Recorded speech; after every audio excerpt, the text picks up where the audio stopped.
Hello and welcome to my channel. If you're new here, welcome.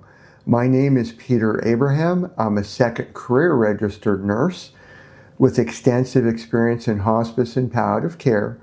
And for the last approximate year and a half, I've been on my journey to be a life doula, commonly known as an end-of-life doula.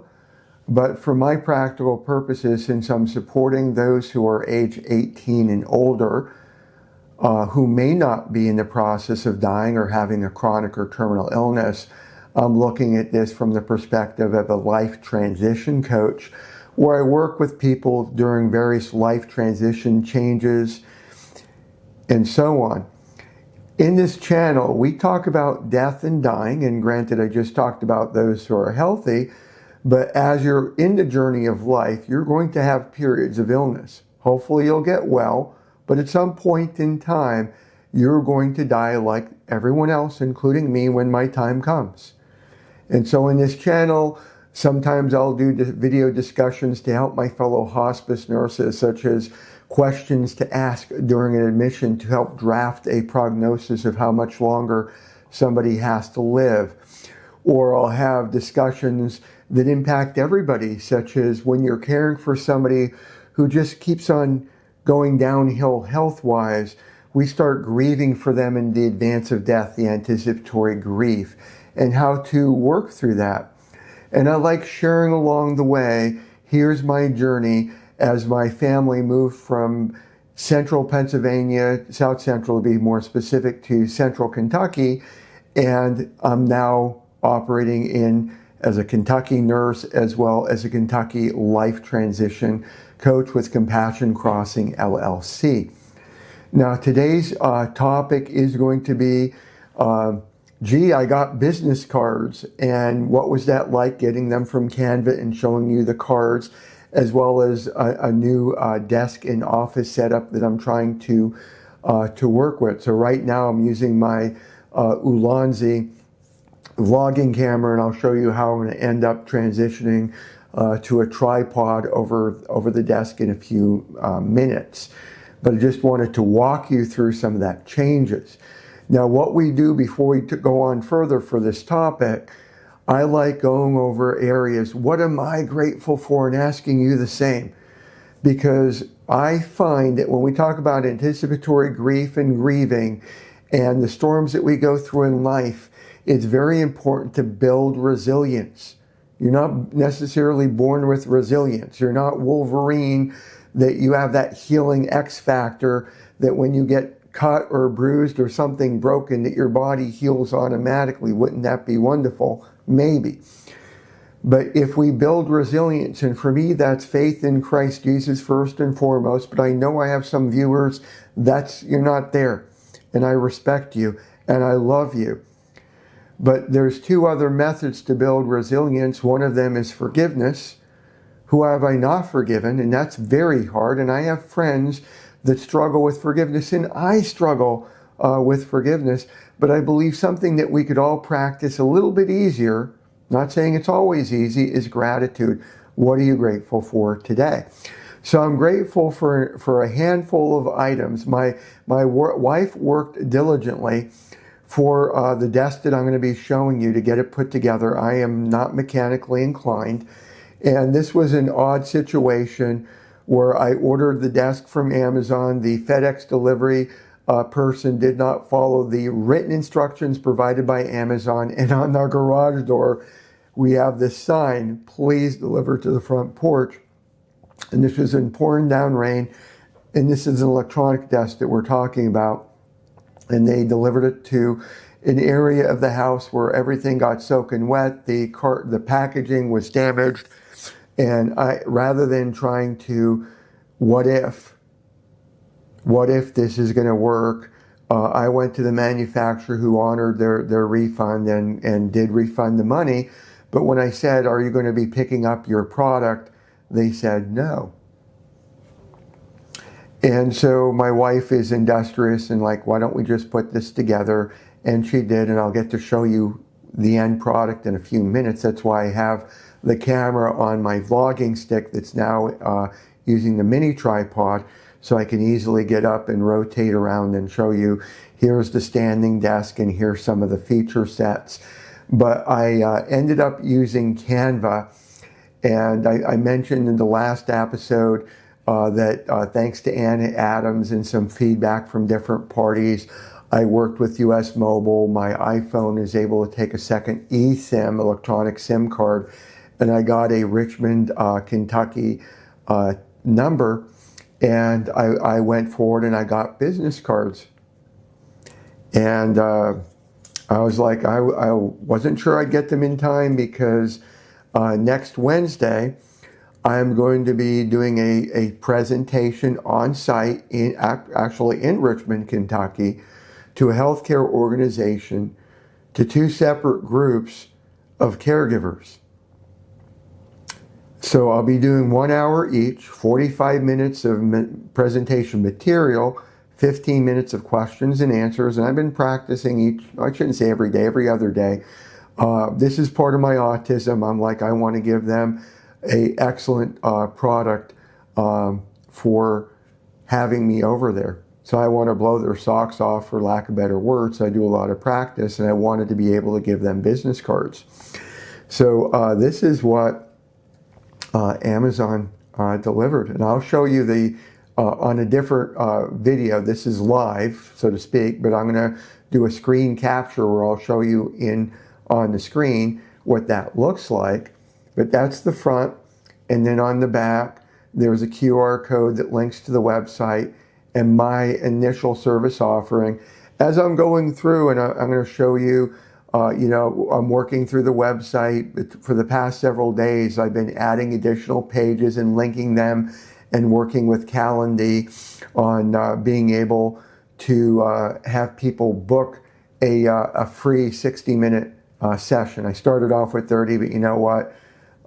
If this conversation goes long, I don't want to penalize anybody and say, call me back, and have them thinking I'm trying to get an extra half hour and that they pay for it. This is a free 60-minute initial conversation just to see if we're a fit, and I want to give them time to share their story. I want to give them time to share their story. This is not about me blabbing. I'm blabbing now from a point of view. But I want to give them time to share what they're going through, for me to listen and hear, can I help them? And what would that picture look like? And can we arrange something that will work? And as I go through, and I'll go on the screen recording, the work I've worked with, like here, International Doula Life Movement with their Business 101. And I have this in my doula business book that I wrote, have a vision statement, which is what the future is. It's not in place yet. So the future of Compassion Crossing LLC is to be under the umbrella of a nonprofit organization, because I want to do a lot of community service. This is not all about money. I am not rich. I don't know if I will ever be rich, but I want to be of service to the community where I live. I want to be in service to those that are in need. And if there's people out there that they don't live in Madison County, but they need help with voluntarily stopping eating and drinking VSED, I want to be able to provide remote support for that. And what if they can't pay? What if they're desperate? Well, I don't want to say tough luck because you can't pay.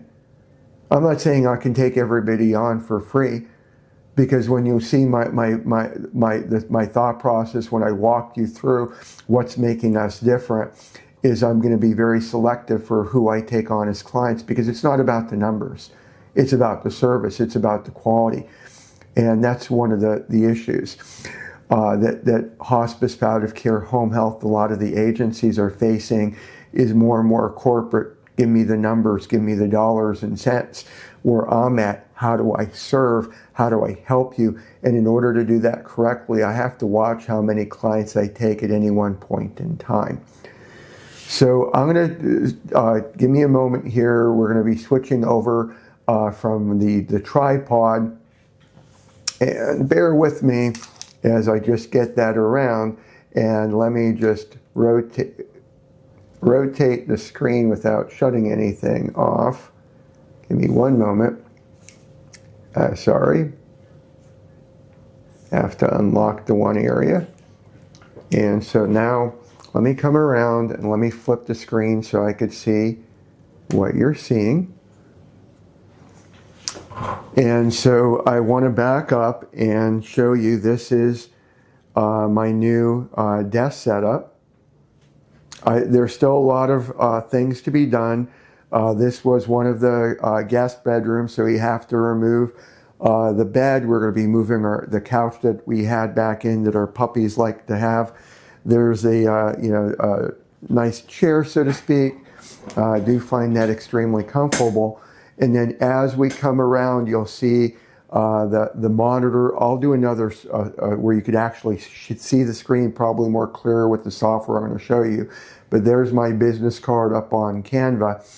And then I have a tripod that I'm going to be, once I do the screen recording, hooking things up, my MacBook Air. But in terms of the standing desk, you see the setting, you might see 1, 2, 3 over there. If I go and I press number 1, and I don't know if you could hear how quiet that is, or maybe you can't hear how quiet it is at all, but it's rather quiet as it comes up to a standing height. And so just backing up just to give you from the floor up and then over. And one of the reasons I wanted to move into this room is there's our backyard, there's our vegetable beds, there's our 2 fruit trees. I do hope that we are going to be planting 1 to 2 additional fruit trees. My wife loves Asian pears, and I do as well. So this is going to be this segment, and then we'll be back in a moment.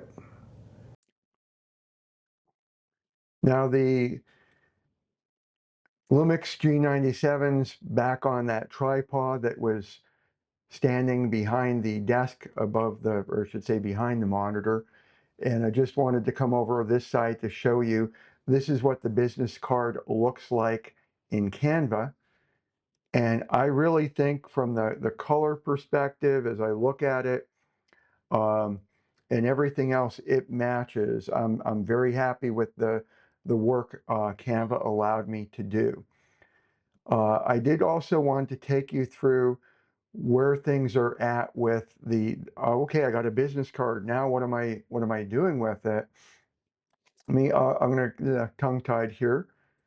Let me go to Canva, to the home page, and just show you I'm advertising in Madison County. That's just a post there for what services are being done. Let me just come out of that and go over to my website, where if you've not visited compassioncrossing.info, compassioncrossing.info, I'm using the Bloxy theme. This is a WordPress site. I do like Bloxy, by the way, if you're a fellow WordPress user. I like that it could do what they call like the mega menus. And it has a lot of things that you can customize, point and click very visually. That might be for another video. If you're interested, comment down below. But 2020, if you would have come to the site, maybe you remember if you're a long-term subscriber to the site itself, you'd come to the home page and there would be article after article. And then up top, it would be, because there would only be so many articles on that one page, it was like page. Then it would be, let me go to the archive if you wanted to see other articles. There is a search feature and so on. But I've been molding the, and this is going to be ongoing. This is the home page. Let's go and have like, this isn't about us. And let's go, about us, life transition, and just be able to blend in. You still have the articles. So you still have the blog, which is the brand new article, sticky posts. So these posts stay up there. And then we have all the brand new posts underneath. So that's still there. But we still have the focus on the articles. There was over 400 articles. Typically it's Monday, Wednesday, and Friday, and I've been doing that for the past, I think, 2 years. When I first started, it might be an article a month, an article a quarter. But as I got more into trying to support people with chronic and terminal illnesses, I need to publish more. There's more information that I need to research and get out there to you. And this is ad free, so that's why you do associate links. This talks about that I'm still a book writer, an author, and this is where I'm using Calendly to give a consult. Um, so if somebody clicks on here, book a consultation for up to 60 minutes with me. And I want to focus on listening. So I do a lot of talking on the videos that you're watching and listening to. But when I get a call from you, or we do a Google Meet or Zoom, I want to listen. I want to hear what you have to say, ask questions as appropriate, and I want to spend the time with you. So this is a free initial conversation. Like I might end up using TinyCal. Right now I'm testing Calendly. So if you see come to here next month or down the road and it's a different product, but it'll be similar feature sets. But going over and saying I'd like to talk to Peter, and what I like here. The reason I picked July 2nd, just to give you an example, that's when I'm going to be in Richmond, Kentucky, giving a presentation to a local healthcare provider for several hours, two different groups of individuals, and I need to allow time for questions and answers, and maybe people want to stay after the second session and so on and so forth. So that's part of what I've been working on. Then up here, when we talk mega menu, I get into about us. Now, I do want to take a moment. This is not much about us, as about in terms of if you're going down your own journey to become an end-of-life doula. Maybe you're already doing this and you're looking at what do I need to differentiate myself? How do I make myself different? So I do go over this in my book, Becoming a Death Doula, Business Growth, but uh, the International Doula Life Movement, IDLM, also took us through an exercise where we had to go through, and this is in the order of the exercise, by the way. Uh, what's the background? Like, what brought us into the picture? What are our clients receiving? What's our mission, which is what we're doing now? What's our vision for what we hope to become? I strongly, my medium to long-term goal is right now we have Compassion Crossing LLC, a Kentucky LLC. I want to have an umbrella, so it would be a different organization, 501c3 nonprofit, because I don't want to worry about who could pay what. I need to earn a living, so there has to be money exchange some way, shape, or form, but I don't want that to ever be the focus of what I do. That's not who I am. I have nursing friends that I really enjoy and love, and a lot of things, it's like, what do you get paid? That matters. I want to focus on how can I serve, and yes, I want fair compensation. Anyway, I'll move on. So who do we help? The organizations. One of the things that makes me potentially different from other end-of-life doulas is I do work with other organizations. Wednesday, July 2nd, I'm going to be in Richmond, Kentucky doing a presentation. And that's something I'm offering to assisted living, nursing homes, personal care homes, visiting angels, home instead, all these third-party caregivers, home health agencies. I can do education, and down the road, and Teresa Sanderson, if you're watching this, and if you don't know who Teresa Sanderson is, Teresa Sanderson runs a business where she helps nurses like me be able to offer continuing education credits to others. So she has this business model where she helps, and it's on my to-do list. I'm not there yet, Teresa, if you're watching, but if you've been watching any of my videos, your name's coming up more and more.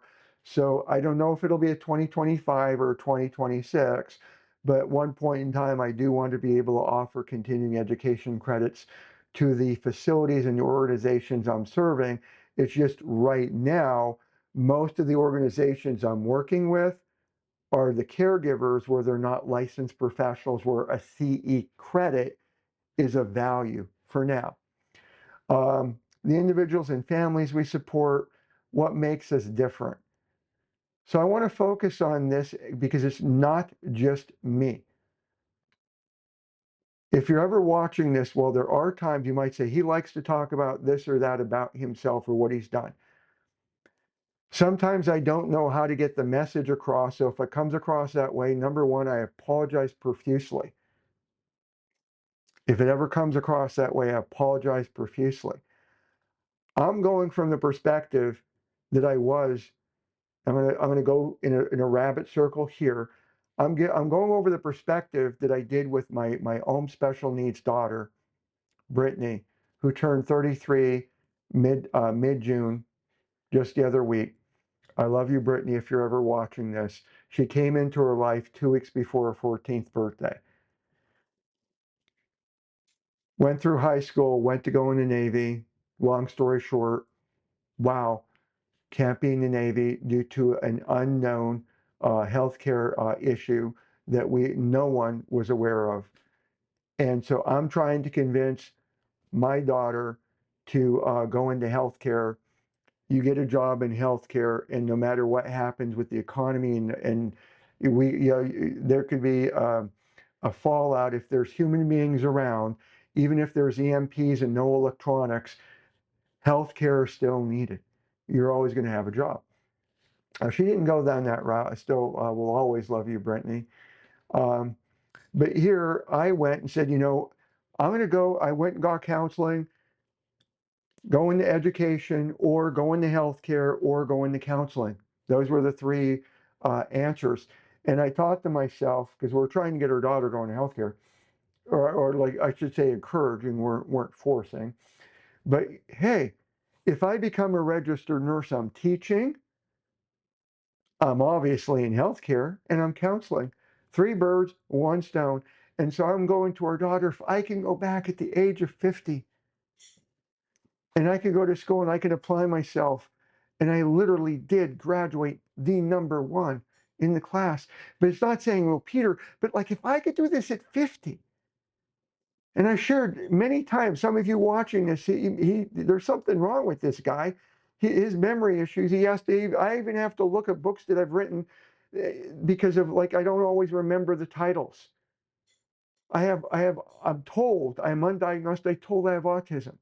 I'm neurodivergent. My wife, God bless her soul, deals with my panic attacks when things don't go to pattern. If I can go back to nursing school and do this at the age of 50, so can you. So getting back to this, part of why I share the look at I've published 50 books is not about that Peter published 50 books, that if Peter is messed up as he is, as broken as he is, if I can do this, so can you. What's your excuse? And I'm not saying that to pick on you, but that's why I share these. If I'm using I statements, not to lift me up, God forbid, it's to say that if somebody is as broken and faulty as Peter can do this, and I'm 62 now, if I can walk this path, I had no plans to start another business. I started several in my life. A number of them completely flopped. That would be for another video, the ones that flopped. My IT business did not flop, but there were businesses before that flopped. When I sold that to Jeffrey Dynamic Next to business that I sold that to Jeffrey out in Texas. I had no plans. In fact, I had people reach out to me. Could I go into business with them? Could I help them with their business, be a partner, whatever? And I said no. Because it's RN nursing all the way. No. So if I can do this, so can you. And so getting back to what makes Compassion Crossing different is what makes a lot of doulas and life transition coaches different is the time.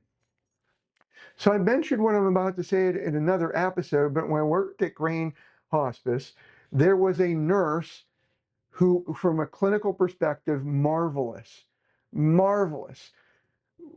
Each of us, I don't know how to word things sometimes, But we actually save lives in hospice. Not everybody who comes on the hospice dies. I have had patients that through me and our team, and I'm the spot. Sorry about that. I actually had to edit something because I was talking about time and I ended up mentioning the name of a person that I need to respect their privacy. But I was sharing when I worked at Grain Hospice, there was a nurse who bragged about how little time she spent in the home. And from a clinical perspective, an amazing nurse. She saved a lot of lives in terms of getting them off of hospice when they were thought to be terminal. But she was not a nurse that, if I was the one receiving care, no offense to this person, would not want them as my nurse. I need somebody who's willing to spend time with me. And to demonstrate, and I do believe this needs to be discussed, so I hope you bear with me time-wise. Appreciate your time. I had a patient who was a combination of a drug addict and alcoholic. And this was a home patient. And this was in a beat up home with multiple people living in the home, including the patient and their spouse. This is a place where I would go into and at times found the patient who overdosed, but not yet. They didn't die from it, but they're completely non-responsive at the bed. Families around. Is he dying? Is he dying? And what can we do? And I'm coming every day until he wakes up. We don't use Narcan, at least in PA where we were working. But I would be there an absolute minimum of an hour visit. An hour and a half would be the average. So if you're aware of averages, you have to have more, you have less. My less would be an hour. My more might be two. And so here, if any of you hospice nurses watching, or any of you are familiar with home care, home base, if it's your patients or somebody that you're seeing for another nurse, you could see the drive time for previous visits, the in-home time, and documentation time. Now, documentation time is outside the home. Unless you're like me, you document in the home, you're getting everything in the home setting. But if they go in the home and then document outside the home, that'll show out separate. And I'm not going to tell you how to document. Best practice is in the home when you can. So for this person, because they were on many narcotics, so before I go too far, I do need to keep things as transparent, crystal clear as possible, as understand as possible, because some people watching this may not understand how hospice and palliative care works. We don't punish people if they're drug addicts, meaning that if we have somebody that's a drug addict or an alcoholic, we don't say you can't have proper pain management or control of your symptoms, that we have to somehow keep those meds locked up to such a degree you get no comfort. We just have to be more aware of how much we have in the home. They are typically kept in a lockbox with only certain family members or parties having keys, but somebody in that environment needs to have a key in order to get into that patient and get treated. So here, because of the volume of narcotics in the home, it would take me at least 15 minutes to count and document. So that what that would look like, and I can't show you, I can only describe verbally, is you have, here's what was left the last visit. Here's what's there now. So there's two columns. And then there would be a calculation of, based on the doctor's orders and the symptomology, the logbook of when stuff's being used, this is what should be left. So it's not just what's there now minus what was there before. That gives you that's the actual of what's used. But you also need to do a comparative, what should they have been using?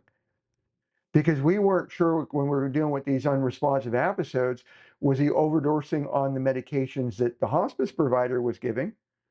Or was this third party? Because he did take other products.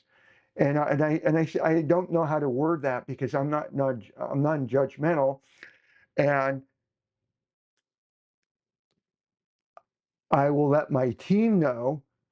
But unless I see that this is going to be a huge problem for the family, I'm not there calling the police and so on.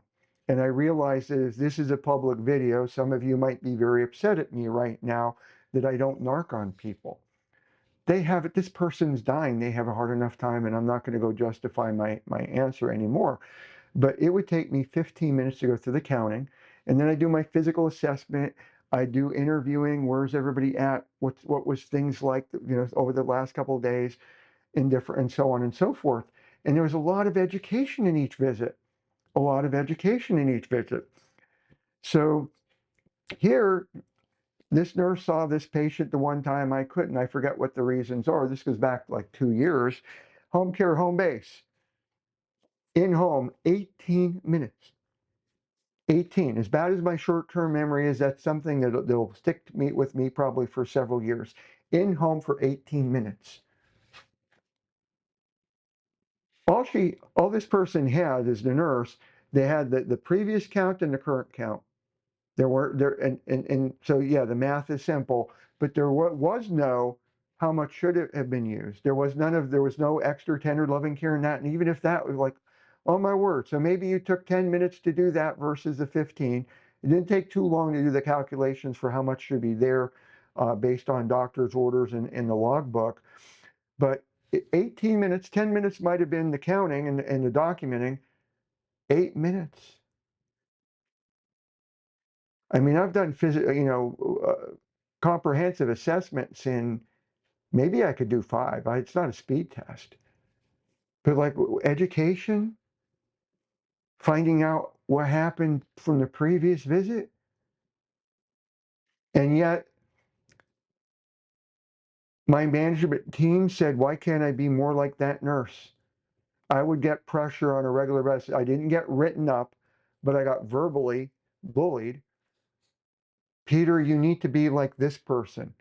If that person can do it in 18 minutes, you should be in and out within 30 to 45 minutes.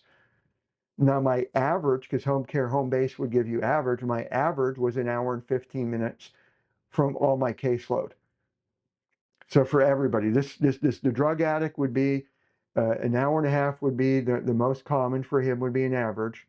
But for everybody, when you take the whole caseload, it would be about an hour and 15 minutes. Because I would have patients that they didn't have the need for me to be there longer than 45. But where I'm coming from, and this is why I like the doula thought process, is our difference is the time. We're going to be spending the time that it takes. For those that are interested in what's the fine print, what's the catch, yes, we charge.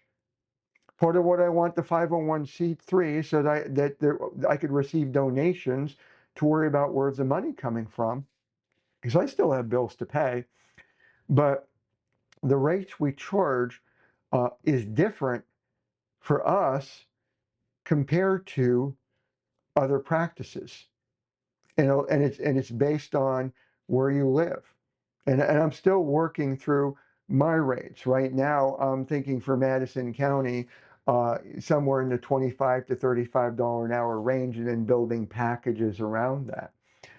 But that's where we're at with that, and then getting back up to about what makes us different. And again, this is Block C with the mega menu. Oh my word! One of the things that makes me different, because I am a nurse, I'm maintaining my Kentucky and Pennsylvania licensure, at least for now, because we'll see how things go with keeping the Pennsylvania one. But I could do a medication review and reconciliation. Now, hospice does provide this service. Should be. Whether they are or not, I don't know, because I wish we lived in a world of no fine print, but every hospice agency is different and every hospice nurse is different. I was a nurse that would put in the time, even to the point where I'd get chastised and bullied. Other nurses were, I'm going to be like this nurse spending 18 minutes because they wanted to be a people pleaser, from my perspective, my words. Uh, so you may have hospice agencies that they should be doing this, but they're not. And the family wants it, I could do that because I am maintaining my license. Legacy projects, this is part of the reason why I got the Panasonic Lumix G97. And by the way, I am going to be using Muriel Life as much as I can. I have it here because we have a case study for International Doula Life Movement where my case study is going to have a legacy, and I'm going to be building Mura Life. We also have through International Doula Life Movement, they worked out that we can get 6 months at no charge for Doulato, which is I'm not even sure how to word it. It's a software as a service and build your entire doula business around this. So I could set up, an initial and by the way, for any pricing you see, this is just pure rough draft. It can change over time. And by the way, when I said $25 to $35 an hour, this gives you an example for the legacy project, 2-hour block, $50. That would be $25 times two. So, and I'm still working through, like I need to do more homework. Just a fair warning, is $150 too much or not enough? Because I have to go through and really dig what's going to be the average. I used to know this, but right now it's a little over a year since I've been a hospice nurse in the field. What's the average number of medications that a patient's taking both routinely and PRN, because that will go into what the package looks like. But it allows you to do services. It allows you to create packages. I have not set up any clients yet. Again, I just set this up the other day. IDL, it allows you to have documents and forms for the people to fill out, so you could actually do this electronically. Down the road, I may end up picking, am I going to use my laptop or have an iPad to take with me, or am I going to just do old-fashioned pen and paper, which is not wrong. But it allows you to create a booking page, which I've not yet created yet. Labels, it's feature rich. Down the road, when I get to work with it, this is just a few hours worth of work. I would like to take you through that. But as we come to a close, let me just come over here to this. I want to cover two issues. One, life transition coach versus death doula. Life transition coach versus death doula. I do think there's a mild difference, because as I'm going out there and I'm doing business for breakfast, and tomorrow evening I'm going to a small business, how to write grants. This goes to the 501(c) vision statement. I'm going to be handing out business cards and I'm talking to people. And when I say I'm an end-of-life doula, blank stares, deer in the headlights. Well, you've heard of birthing doulas, haven't you? Some have. What about midwives? Some more have. Well, I'm on the other end. And you get the blank stares, and they nod, being polite, they nod. Well, I'm finding it easier, at least for me, to explain I'm a life transition coach or guide, where I help people, because with the advanced care planning, you want to do that as early in your life, as possible. As early in your life as possible, because you don't know when tragedy is going to hit and you're not going to be able to speak for yourself, and you don't want to have people guessing. Do you want a feeding tube? Do you want to be intubated? Do you want dialysis? Maybe you are so incapacitated, in order to keep you alive, you're not only on a life support machine, but you're receiving dialysis, and you have a tube feeding and all these gadgets hooked up into your body. Is that what you really want? Maybe you do. But that's something that you should put into place as soon as possible. Well, what if you're chronically ill and you're not at death's doors? You got 4, 10, 20 years to go. And not saying that you would need me or somebody like me every day over that course, but we could be working on when's the time for palliative?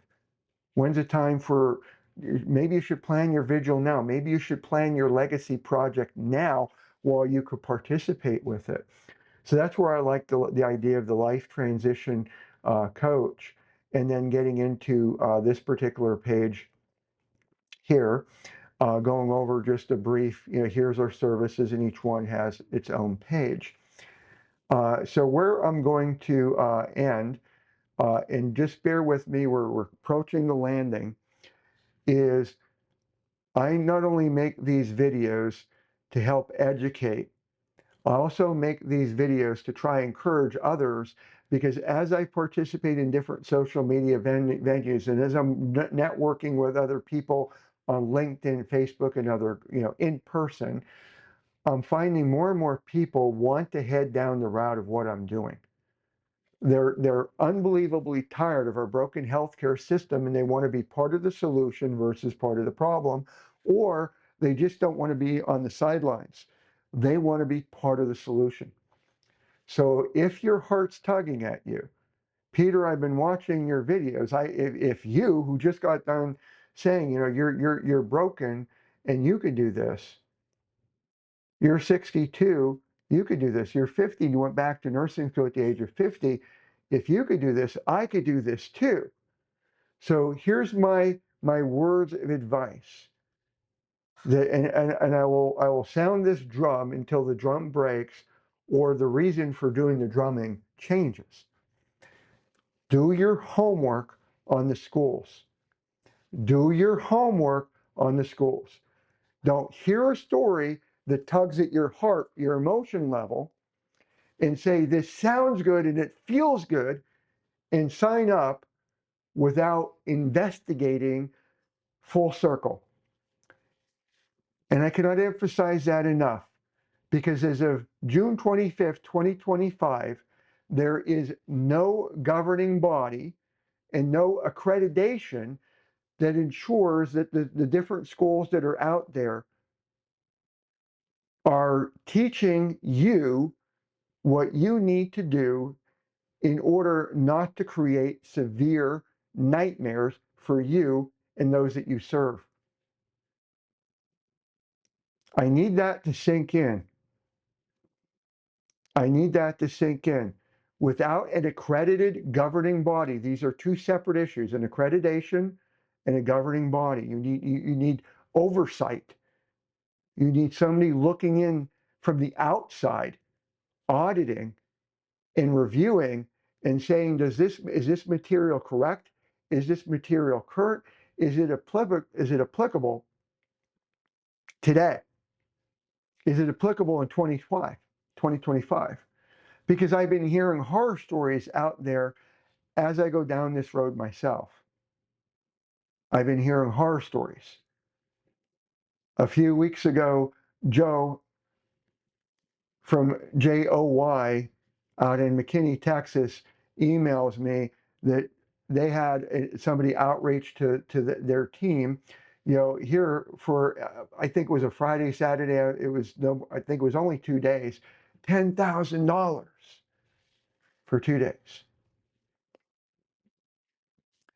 I know from personal, and when I say personal, I've not met the instructor and I've not met the different teachers, but I went to webinars.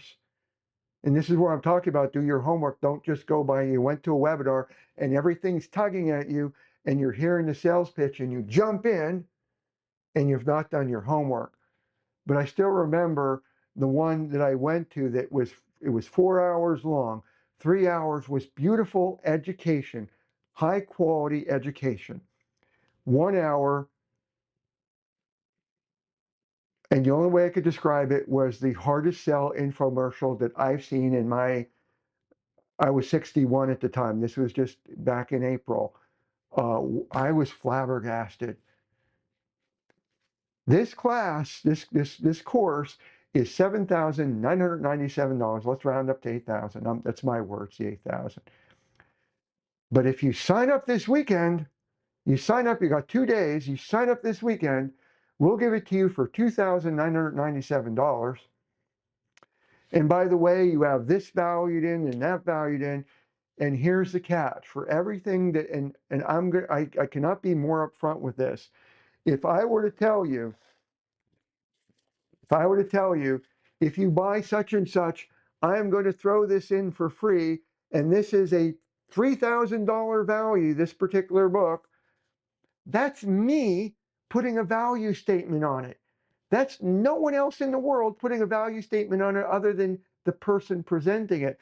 So anyone, and this is not just me, anyone who's saying included in this is this extra, whatever extra is, and they say that it's worth X amount of money, Y amount of money, that is their value statement for what they believe it's worth. Was it ever sold for that value?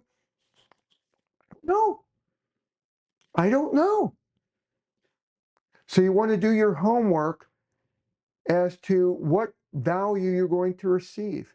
And one of the reasons that I endorse and appreciate the International Doula Life Movement is, number one, their courses are fairly valued. And yes, there are less expensive out there. I do believe most of their courses are around $850. So they're under 1,000 versus under 3,000. They do have payment plans. But here's what I enjoy. When you pay that money, whether you're on site for those that are near enough to can go in person to on-site classes. I'm doing live classes, so that like the class that I'm taking now, Mondays and Wednesdays through July 16th. And if you can't make it, they get a recording within 48 hours of what you missed. But I so enjoy participating. There are nights that I've been like, I'm dumbfounded. I changed my position on things or rethought things because it pulls at you, and you get to talk to from people around the United States. I have a wonderful, it's cohort 25. If any of you are watching, you're all stars to me. And yes, there's some points of discussion for some of the classes and some of the topics that aren't my cup of tea, but overall well done. But here's the benefit. So almost every semester, they're adding things and updating. And once you take one course, I can audit that course again. So next semester, when they do the initial, I'm on the initial death doula course. Next semester, if they add stuff, I can audit. If they add freebies, mine too. So that's huge. On top of that, other courses are discounted. So for example, starting August 12th, I signed up for Pam Carter's Advanced Care Planning course that runs August 12th to October 16th. I think that's 17 weeks. Don't quote me. I'm going from my memory. I'm sure that certain things I'm good at and certain things I'm not. But I get to buy into that course. It's paid at a discounted price because I'm already a member. And Pam has already shared that the previous time that it was taught, I think it was like 14 or 16 weeks. Now it's 17. They're adding stuff, they're adding features, they're adding bonuses. And every instructor has their feet on the ground. So I'm an instructor. Tomorrow, Thursday, June 26th, I'm going to be doing a continuing education 1-hour class on hospice eligibility for what doulas should be aware of, because as we're in there, we can go to the family. Hey, have you thought of palliative care? I think they're ready for hospice. Now I'm wording it more bluntly than I'm going to be teaching in the class, but they have free continuing education classes so that if you're a student, you can oh, this topic, this interests me, I want to go. And you take that class for free. And I'm recording tomorrow's session. So those who can miss it, they can take it later date. And that counts towards maintaining your certification. So certification, crystal clear, it's literally a graduation certificate. And it does not, I cannot emphasize it enough, it is not the same as graduating from high school, because high schools have a governing body. High schools have to be accredited. So you can't even compare it. It's literally as if you or I came up with the school, and if any of you nurses might find this a little bit hilarious for the analogy, or maybe I got a dry sense of humor and don't have a clue myself. But nursing school, I remember my classmates saying, somebody ought to teach somebody else how orange is the orange, because of the board questions. They'd be like, they're so close to one another. Oh my word. And so if you started a school, I'm going to teach people to tell how to tell which orange is more orange than the other person. You can sell it whatever price you want and say, you're a certified graduate. Does that actually mean anything if there's no governing or accrediting body? That's why I'm saying do your homework. Ask me questions. There's a lot of good schools out there. There's one in particular I'm not going to name. I just have issues with mainly because the founder compares that $2,997 if you get it over the next 72 hours.